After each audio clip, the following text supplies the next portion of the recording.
বৌমা শাশুড়ির এই ঝগড়ার প্রধান কারণ হচ্ছে জেনারেশন গ্যাপ, ঠিক কিনা?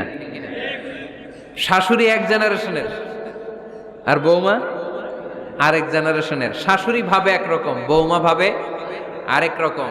শাশুড়ি চায় বউর উপর খবরদারি করতে, বউ চায় শাশুড়ির উপর খবরদারি করতে। এই ডমিনেটিং এর কারণে কিলাকিলি আছে না নাই? আহা, এটা ঠিক না। আমার শাশুড়ি মায়েরা যারা আছেন, প্রথমে শাশুড়ি দিয়ে শুরু করি। আমার মাইকের আওয়াজ যে ঘরগুলোতে যায়, আমার শাশুড়ি মাদেরকে বলবো, বউদের উপর অত্যাচার করবেন না। ছেলেরে প্রশ্ন করে, তোর কাছে তোর বউ বড় না আমি বড়? আছে না নাই? এটা একটা প্রশ্ন হইল।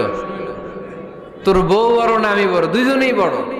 তো এক ছেলে সুন্দর উত্তর দিছে, আমার কাছে ভালো লাগছে উত্তরটা শুনে। এক মা প্রশ্ন করছে, তোরে এতদিন আমি লালন পালন করে বড় করলাম, জীবন যৌবন তোর জন্য শেষ করলাম, আজকে বউ পাইয়া বউ তোর আপন হয়ে গেল? এবার ছেলে উত্তর দিছে, মা, আমার মুখ থেকে মা ডাক শোনার জন্য তুমি কি কষ্টটাই না করছো জীবনে। 10 মাস আমারে পেটে ধারণ করলা, খাইতে পারো নাই, বমি করছো, খালি ওষুধ খাইছো, তোমার পেট কেটে আমারে বের করা হয়েছে, 2 বছর আমারে দুধ খাওয়াইছো, পেশাব পায়খানা পরিষ্কার করেছো। বয়স যখন 3-4 তখন তোমার আমি মা ডাকছি, এই মা ডাকটা শোনার জন্য তুমি এত কষ্ট করছো। আর আরেকবারের মাইয়া এই ঘরে আইসাই তোমার মা ডাকা শুরু করছে। যেই মেয়েটা তোমারে মা ডাকে সে আমার আপন হবে না কেন মা? ঠিক কিনা?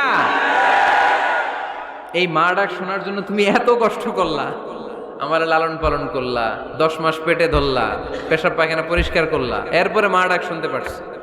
আর আরেকবারের মেয়ে জানা নাই চিনা নাই এসেই তোমার ডাকা শুরু করছে মা। তো যে আমার মারে মা ডাকে তার স্থান তো আমার কলিজায়, ঠিক কিনা?